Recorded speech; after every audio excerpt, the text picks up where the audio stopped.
A new chapter in the final journey of the late President Daniel Toroitich Arap began this morning when his body was moved from the Lee Funeral Home to Parliament buildings, where it will lie in state until Monday evening.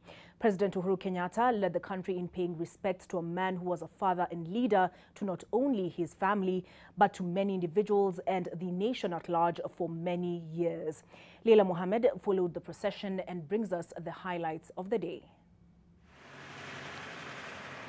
For one last time, the body of a man who was part of the August House for almost 40 years as the Member of Parliament for Baringo North and later Baringo Central was rested on a cart towed by a military truck, the casket draped in the national flag as outriders followed on the wings.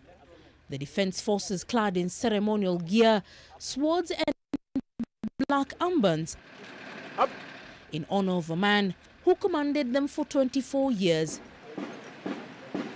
The Kenya Air Force mounted a guard of honor for the late president and the current commander-in-chief.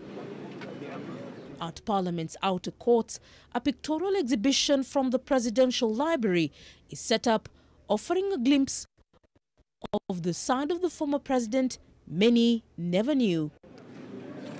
The gun carriage that brought the casket parked just a few meters away from where the body lay in state.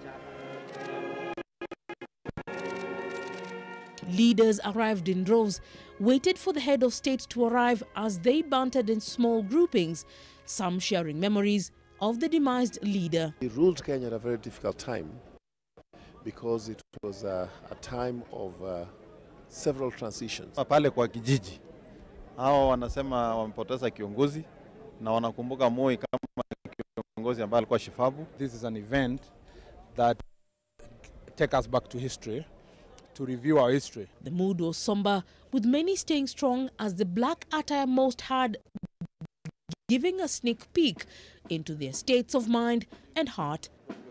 The Moi family, led by sons Raymond, Philip and Gideon, among the hundreds who gathered here at exactly 10:15 a.m., President Uhuru Kenyatta's motorcade drove into Parliament. He was the first person to view the body. Even in death, Moi looked dapper, a crisp suit complete with a flowery tie, and not forgetting the red rosebud on his lapel. On the side, the famous rungu lay on a special stool on the right hand of his presidential coat of arms, branded seat, and on the other side, a bronze bust sat on another stool, also sporting a flower on the lapel.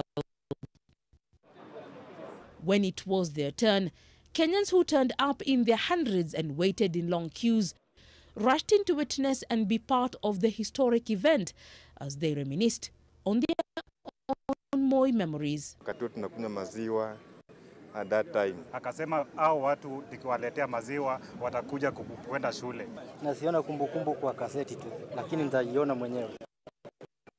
Beginning this Saturday all the way up to Monday, Kenyans will continue to trickle in here at the Parliament buildings to view the body of a man who was part of Kenya's presidency between 1978 and 2002, when he retired after being the second leader of this nation since independence.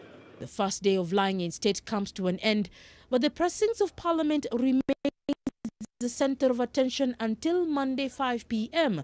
The heavy security presence notwithstanding. Leila Mohammed, NTV.